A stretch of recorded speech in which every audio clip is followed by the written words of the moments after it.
बातें करते हम खेतों की और उसके रखवाली की। हम बीजों की बातें करते उत्तम जल संसाधन की।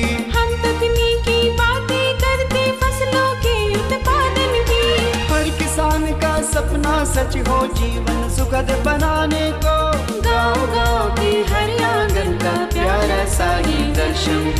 कृषि दर्शन, कृषि दर्शन, कृषि दर्शन, कृषि दर्शन, कृषि दर्शन, कृषि दर्शन, कृषि दर्शन, कृषि दर्शन। किसान भाई बहन नमस्कार, जोहार।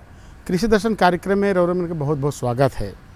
और साथ है हम ये कहा थी कि आज दशहरा का पंचमी है। जय माता दी। रौरमन के दशहरा बहुत बहुत बधाई हो, मुबारक हो रौरमन के। और साथ ही छवा मन के मेला घुमाए के लेगू, मगर एक बात के ध्यान रखे के है कि रौरमन मास्क जरूर पहनू, सैनिटाइजर से हाथ को धोऊ और 2 गज कर दूरी है इके बनाए के रखू।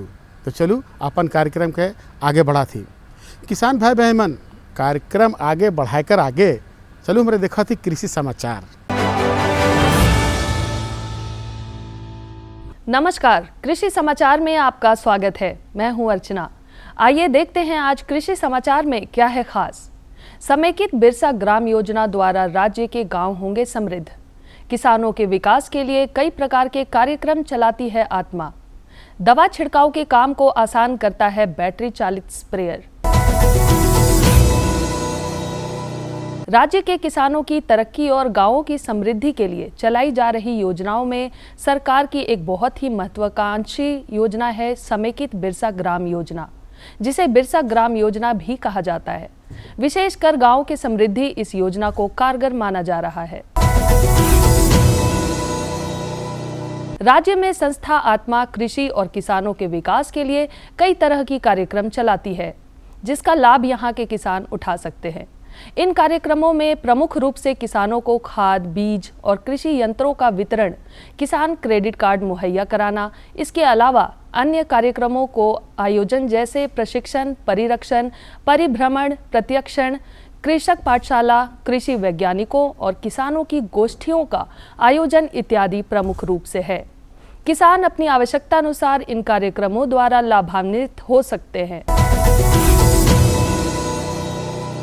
वर्तमान समय में जो किसान भाई परवल की फसल लगाना चाहते हैं, वे बेहतर उत्पादन के लिए उन्नत प्रभेदों का चयन करें। परवल की स्वर्ण अलौकिक और स्वर्ण रेखा नामक प्रभेद अच्छा उत्पादन देने में सक्षम है। स्वर्ण रेखा और स्वर्ण अलौकिक ये परवल के प्रभेदों में बेहतर माने जाते हैं। वर्तमान समय में इनकी बुआई की जा सकती है। 1 हेक्टेयर भूमि में 8 से 10 किलोग्राम की दर से बीजों की बुआई कर और उचित कृषि कार्यों को करके 150 से 200 क्विंटल तक परवल की उपज पाई जा सकती है।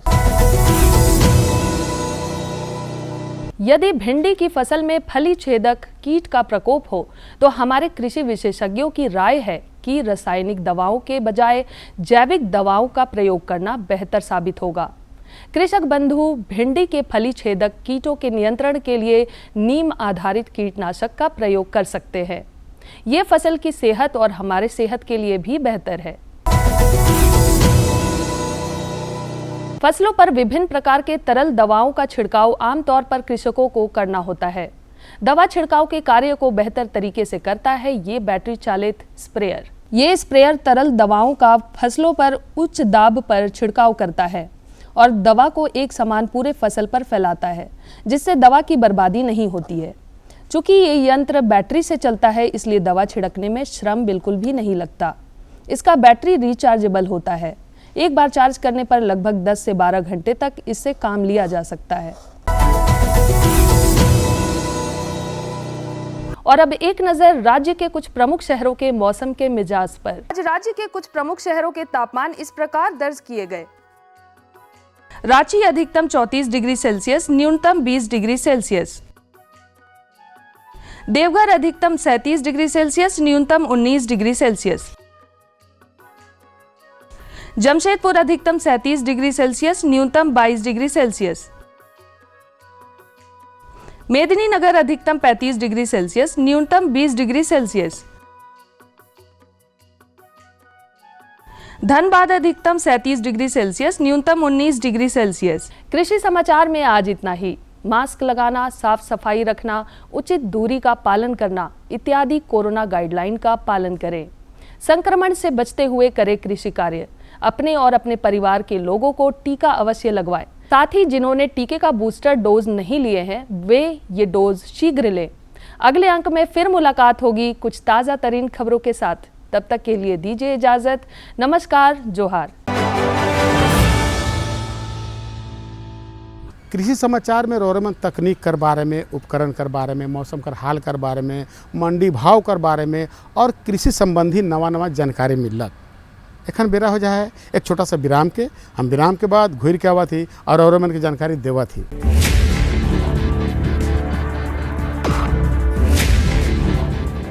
भोजन, जल और शुद्ध वातावरण हमारे जीवन का मुख्य आधार है और कृषि इसका मूल स्तंभ। पिछले 60 वर्षों में विज्ञान आधारित कृषि का व्यापक प्रसार हुआ है। साथ ही कृत्रिम संसाधनों के बढ़ते प्रयोग से कृषि की सतत क्षमता पर चिंताएं बढ़ी हैं। प्रधानमंत्री श्री नरेंद्र मोदी जी के दूरदर्शी नेतृत्व के अंतर्गत रसायन मुक्त जैविक खेती एक महत्वपूर्ण प्रयास है। रसायन मुक्त जैविक खेती को बढ़ावा देने के लिए 5 वर्ष पूर्व सरकार ने परंपरागत कृषि विकास योजना तथा उत्तर पूर्व भारत में जैविक मूल्य श्रृंखला योजनाएं आरंभ की। ऑर्गेनिक फार्मिंग को देश भर में बढ़ावा देने के लिए सरकार अनेक प्रयास कर रही है। इसके लिए परंपरागत कृषि विकास योजना के तहत काम किया जा रहा है। न सिर्फ ऑर्गेनिक फार्मिंग को बल दिया जा रहा है बल्कि उसके लिए वैल्यू एडिशन और मार्केट की व्यवस्था भी की जा रही है। भारत सरकार एवं किसानों के सम्मिलित प्रयासों से आज देश के लगभग 36 लाख किसान 38 लाख हेक्टेयर क्षेत्र में जैविक खेती कर रहे हैं। इसके अतिरिक्त हमारे देश के अनेक ऐसे क्षेत्र हैं जहां आज भी पारंपरिक जैविक खेती हो रही है।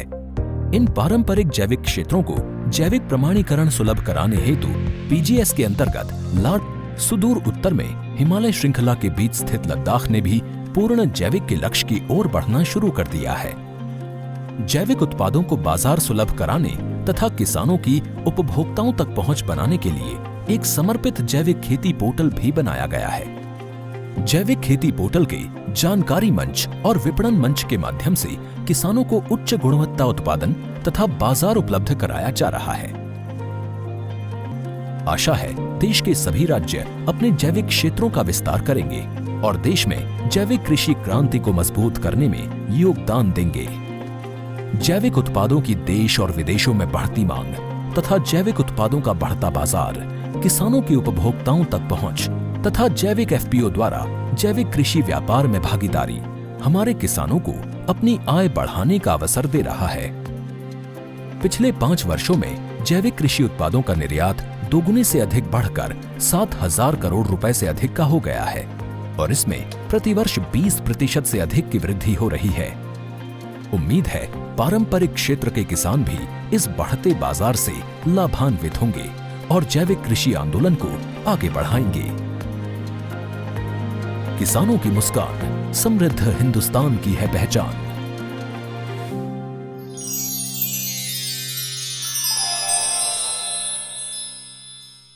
विराम के बाद रोरेमन के एक बार फिर से स्वागत है। किसान भाई बहन, चलू आज का जानकारी है, ये बहुत महत्वपूर्ण जानकारी है और ये जानकारी एगो किसान भाई चिट्ठी लिख के भेज हैं और पूछ हैं कि तनी बताओ हमके कि मिट्टी जांच से का फायदा होवेला। अब देखो ये सुन के तो तनी हंसी लागलक, लेकिन सही बात पूछलें कि भाई ठीके है। अब देखो एगो उके हम बताए देवा थी कि जैसे रोरेमन बीमार पड़े, आदमी बीमार पड़े ना तो डॉक्टर पर जाए ना।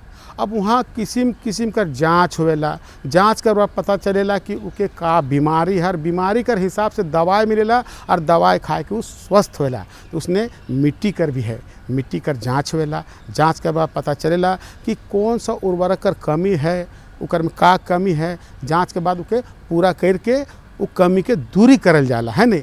तो चलू इकर में विशेष जानकारी लेवे हम सीधे चलत ही रोरेमन के फीचर कर माध्यम से इकर जानकारी दिवा थी। खेती करने के लिए खेतों में अच्छी मिट्टी का होना बहुत ज़रूरी होता है ताकि उस मिट्टी में उत्पादन सरलता से और अधिक हो सके। इसके लिए किसानों को अपने खेतों की मिट्टी की जांच करवाना बहुत जरूरी है। मिट्टी जांच से ये पता चलता है कि खेत में किसानों को मिट्टी की जरूरत के अनुसार कितना पोषक तत्व उपलब्ध करवाना है, जिससे लागत में कमी हो और उत्पादन क्षमता में वृद्धि हो सके। किसान भाइयों नमस्कार, कृषि दर्शन कार्यक्रम में आप सभी का स्वागत है। आज हम कृषि विज्ञान केंद्र गुमला में हैं और हमारे साथ यहाँ के कृषि वैज्ञानिक डॉक्टर नीरज कुमार वैश्य हैं, जिनसे हम बातचीत करेंगे और जानेंगे कि मिट्टी जांच से क्या फ़ायदा है। डॉक्टर साहब, आपका हमारे कार्यक्रम में बहुत बहुत स्वागत है। सबसे पहले तो हम आपसे यही जानना चाहेंगे कि मिट्टी जांच से क्या फ़ायदा है। यदि हमारे किसान भाई मिट्टी जांच कराते हैं तो मिट्टी के जांच कराने से किसान भाई जान सकेंगे कि हमारी मिट्टी की उर्वरता क्या है, उसका उत्पादन देने की क्षमता क्या है, हमारी उपजाऊ कितनी मिट्टी है। क्योंकि कोई भी फसल जब हम लोग लगाते हैं उसको अच्छे से वृद्धि, विकास और अच्छा उपज देने के लिए 16 प्रकार का पोषक तत्व चाहिए, जिसमें से 3 हवा और पानी से लेते हैं। 16 प्रकार में से 3 निकल जाता है, 13 पोषक तत्व पौधे मिट्टी से लेते हैं। यदि हमारे किसान भाई मिट्टी जांच कराते हैं तभी पता चलता है कि उसमें किस पोषक तत्व की कमी है और कितने मात्रा में देना है। जिन पोषक तत्वों की कमी है यदि उसमें किसान भाई हमारे देते हैं तो उसका अच्छा परिणाम मिलता है। नहीं, यदि मिट्टी जांच करा के नहीं देते हैं तो हमारे यहाँ के किसान भाई ज़्यादातर DAP, यूरिया देते हैं, बहुत कम खेतों में पोटास देते हैं। जबकि प्राथमिक पोषक तत्व जो पौधों के लिए होता है, नाइट्रोजन, फास्फोरस और पोटास, जिसके लिए हमारे किसान भाइयों को DAP, यूरिया, पोटास दे सकते हैं या NPK खाद दे सकते हैं या urea, single super phosphate, potash दे सकते हैं। इसके लिए जब तक वो किसान भाई हमारे ज़्यादातर यहाँ देखा जाता है कि पोटास नहीं दे रहे हैं और पोटास की यदि कमी होगी तो पौधों की वृद्धि, विकास अच्छी नहीं होती है। क्योंकि मुख्य रूप से जो हमारे पोटास देते हैं किसान, उसके जड़ का वृद्धि विकास अच्छा होता है वहाँ पर। जानकार कहते हैं कि मिट्टी में कई पोषक तत्व होते हैं। पौधों को अपने जीवन चक्र में कई पोषक तत्वों की आवश्यकता होती है। मुख्य तत्वों जैसे कार्बन, हाइड्रोजन, ऑक्सीजन, नत्रजन, फास्फोरस, पोटाश, कैल्शियम, मैग्नीशियम और सूक्ष्म तत्वों जैसे कि जस्ता, मैग्नीज, तांबा, लौह, मोलिब्डेनम और क्लोरीन की संतुलित मात्रा से अच्छी पैदावार होती है। और जब जहाँ पर जड़ की वृद्धि विकास अच्छा होगा तो वहाँ पर स्वाभाविक है कि हमारी जो फसल है वो मिट्टी से पोषक तत्वों को अच्छे से लेती है और पोटास से देते हैं। तो पोटास को पोषक तत्व का पुलिस भी कहा जाता है। जैसे कि हमारे पौधों में कोई रोग, बीमारी या पानी की कमी से लड़ने की भी क्षमता पोटास विकसित करता है। इस प्रकार से यदि मिट्टी जांच कराते हैं हमारे किसान भाई और मिट्टी जांच के अनुसार, जिसको बोलते हैं मिट्टी जांच अनुसार पोषक तत्व का प्रबंधन, एक होता है साधारणतया सभी किताबों में मिलेगा कि संतुलित पोषक तत्व प्रबंधन रिकमेंडेड डोज संस्तुति के हिसाब से करें। लेकिन संस्तुति इन जनरल होता है, लेकिन जब मिट्टी जांच करा के हम लोग करते हैं तो मिट्टी जांच के अनुसार किसी पोषक तत्व को कम भी देना पड़ता है, किसी पोषक तत्व को ज़्यादा। जैसे जिस पोषक तत्व की मिट्टी में कमी होगी उसको ज़्यादा देना होगा। जहाँ पर ज़्यादा जिस पोषक तत्व की उपलब्धता मिट्टी में है तो उस पोषक तत्व को कम देना होगा। इससे हमारे किसान भाइयों को यदि मिट्टी जांच के अनुसार पोषक तत्व का प्रबंधन करते हैं तो उनके खेती में लागत भी कम आएगा। पोषक तत्व जो डालेंगे उसका सही मात्रा में फसल उपयोग करके उसके अनुसार उत्पादन देगी। मिट्टी जांच के फायदे की जहां तक बात है तो मिट्टी की जांच कराकर किसान खेत की मिट्टी में मौजूद नाइट्रोजन, फास्फोरस, पोटाश आदि के साथ तत्वों के लवणों की मात्राओं की जानकारी प्राप्त कर सकते हैं। इससे मिट्टी के pH स्तर का भी पता चलता है। मिट्टी जांच कराने के लिए हम किसान भाइयों को सुझाव देंगे कि मिट्टी जांच कराने के लिए सबसे अच्छा सही समय होता है कि हमारा खरीफ के पहले हमारे किसान भाई जनवरी से लेकर के और मार्च, अप्रैल, मई तक मिट्टी नमूना एकत्रित करें। मिट्टी नमूना एकत्रित करने में किसान भाइयों को शायद सावधानी बरतनी होगी कि कभी भी जब मिट्टी जांच के लिए भेजते हैं तो उसमें से 60-65 ग्राम मिट्टी जांच होती है, जिससे हमारे पूरे जो हमारा एक नमूना लिए हैं जितने एरिया का उसका प्रतिनिधित्व करता है। तो मिट्टी नमूना एकत्रित करने में किसान भाई अच्छे से सावधानी बरतें कि जहाँ पर गोबर हो, पौधे जहाँ लगे हों उसके नीचे का ना लें, गोबर के पास का ना लें। रासायनिक खाद डाले हैं तो उससे 3 महीने के अंदर ना लें। और जब मिट्टी का नमूना लें तो हम किसान भाइयों को सुझाव ये देना चाहेंगे कि 0 से 15 सेंटीमीटर तक का मिट्टी उसमें ज़रूर रहे। मिट्टी को वी शेप में काटें और काटने के बाद ऊपर से लेके नीचे तक की मिट्टी का परत को छीलें। उस मिट्टी को लेकर के हमारे किसान भाई एक अच्छा नमूना बनाएं। और जब कहीं भी मिट्टी नमूना एकत्रित करना है तो 6 से 7 जगह का मिट्टी नमूना कलेक्ट करें। मान लीजिए 1 एकड़ खेत है किसान का, तो वहाँ पर 6 से 7 जगह का। जनरली लोग बता देता है कि 4 से 5 जगह पर, तो हमारे किसान भाइयों के दिमाग में चलाता है कि 4 कोने से ले लें, 1 बीच का लें। लेकिन छिटपुट जगह से लेना रहता है कि समानता की जगह का मिट्टी ना आए। मिट्टी में मौजूद पोषक तत्वों के अनुसार फसलों का चयन करने से अधिक पैदावार होती है। मिट्टी में जिन पोषक तत्वों की कमी है उसे पूरा करके मिट्टी की उपजाऊ क्षमता बढ़ाई जा सकती है। यदि पोषक तत्व की कमी है तो मान लीजिए हमारे किसान भाई यदि वहाँ पे पत्ता गोभी की खेती कर रहे हैं और जिसको माइक्रोन्यूट्रिएंट में बोरान बोलते हैं, यदि बोरान की कमी है तो उनके जो पत्ता गोभी का जो गांठ बननी चाहिए उतनी अच्छी नहीं बनेगी। फूल गोभी यदि खेती कर रहे हैं, यदि वहाँ मॉलिबेडनम की कमी है तो उनका फूल अच्छा नहीं बनेगा। वहाँ पर उसको वेजिटेबल डिजीज बोलते हैं, जो सरसों के टाइप खुलने लगता है। यदि हमारे किसान भाई जहाँ पर टमाटर की खेती करते हैं वहाँ पे ज़्यादा अम्लीय मिट्टी है, तो वहाँ पे हमारे टमाटर में जो काला काले दाग धब्बे आ जाते हैं, सड़न टाइप होता है, वो होने लगता है। और ये मिट्टी जांच कराएंगे तभी हमारे किसान भाइयों को पता चलेगा। किसान भाई बहन मन, चलू हम अपन कार्यक्रम के आगे बढ़ाते दूसर जानकारी को। दूसर जानकारी यहो बहुत महत्वपूर्ण है। ये जानकारी है तसर रेशम क्षेत्र में, तसर रेशम उद्योग क्षेत्र में सरकार कर कौन कौन योजना है, इकर योजना कर बारे में जानना है। अब देखो कि तसर रेशम जो उद्योग है ये भारत में दूसरा स्थान पर आवेला है न। इकर कारण है भाई कि इकर में किसान भाई बहन का जानकारी कर अभाव। अब ये जानकारी तो भाई चाहिए, तो चलू हम चला थी हमरे का जो विशेषज्ञ साहब हैं उनकरे पास कि भाई इकर जानकारी अपरोरेमन बढ़िया से दो। दर्शकों नमस्कार, कृषि दर्शन के इस खास पेशकश में आप सभी का स्वागत है और मैं हूं आपके साथ गौरी रानी। झारखंड वनों का प्रदेश है। झारखंड की जलवायु तसर और रेशम के उद्योग के लिए सबसे अनुकूल है।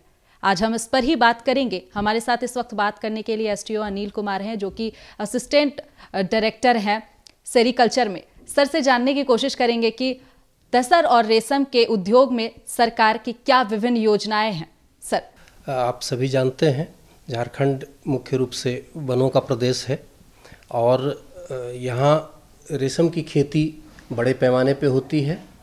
रेशम में भी तसर यहाँ की मुख्य फसल है और यहाँ के तसर की गुणवत्ता की अगर बात करें तो पूरे विश्व में झारखंड प्रदेश के तरह का उष्णकटिबंधीय तसर और कहीं नहीं पाया जाता है। खासकर जो कोल्हान का क्षेत्र है, हमारा चाईबासा का क्षेत्र है, वहाँ सबसे उन्नत प्रजाति की तसर पाई जाती है और झारखंड प्रदेश पूरे भारतवर्ष में तसर उत्पादन में नंबर 1 है। तसर और रेशम की बात कर रहे हैं, सरकार की क्या योजना है उस पर भी बात करेंगे, लेकिन सबसे पहले जानने की कोशिश करेंगे कि सरकार की कितनी सारी योजनाएं हैं तसर और रेशम उद्योग को लेकर। हाँ, सरकार का हमेशा से ये प्रयास है कि जो तसर का उत्पादन है हमारे राज्य का, इसको आगे और आगे बढ़ाया जाए। इस क्रम में मुख्य रूप से 3 तरह की सरकारी योजनाएं चलाई जाती हैं।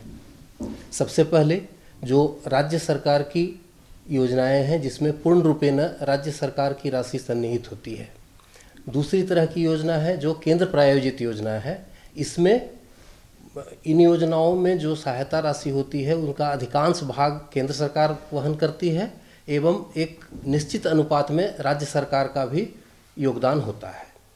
एक और तीसरी तरह की योजना है जिसमें हम कुछ अन्य विभागों से समन्वय कर कुछ योजनाओं को तसर के क्षेत्र में सन्निहित करते हैं। तो कुल ये 3 तरह की योजनाएं हैं। सर, तसर और रेशम के उद्योग की बात कर रहे हैं, केंद्र सरकार और राज्य सरकार इसको लेकर कई योजनाएं चला रही है। कितना लाभ मिल रहा है इस योजना से? बिल्कुल, यहाँ पर जो भी जितनी भी योजनाएं चलती हैं वो जो धरातल पर जो कृषक तसर का उत्पादन करते हैं उनकी सुविधा और उनके आवश्यकता को ध्यान में रख के चलाई जाती है। जैसे राज्य सरकार की जो योजनाएं हैं उसमें तसर क्षेत्र में हम कृषकों को उनके कीट पालन के क्रम में एक निश्चित सहायता देते हैं। जैसे कीट पालन के लिए सबसे ज़रूरी जो सामग्री होती है वो होती है स्वस्थ अंडे। तो उन स्वस्थ अंडों की व्यवस्था करना राज्य सरकार की जिम्मेवारी है और जिन कृषकों को भी जितनी मात्रा में अंडों की आवश्यकता होती है राज्य सरकार उसे उपलब्ध कराती है। इसके पश्चात जब वे कीट पालन करते हैं तो कीट पालन के दौरान कीट पालन सामग्री जो और उसका निसंक्रमण इन सबों के लिए जो आवश्यक रसायन और उर्वरक की आवश्यकता होती है वो सब भी उन्हें उपलब्ध कराया जाता है राज्य सरकार की योजनाओं के तहत। इसके अलावे कृषकों में एक उन्नत बीज कृषक होते हैं, उन्हें कुछ विशेष सहायता प्रदान की जाती है ताकि वो उन्नत बीज इस तसर का उत्पादन कर सकें।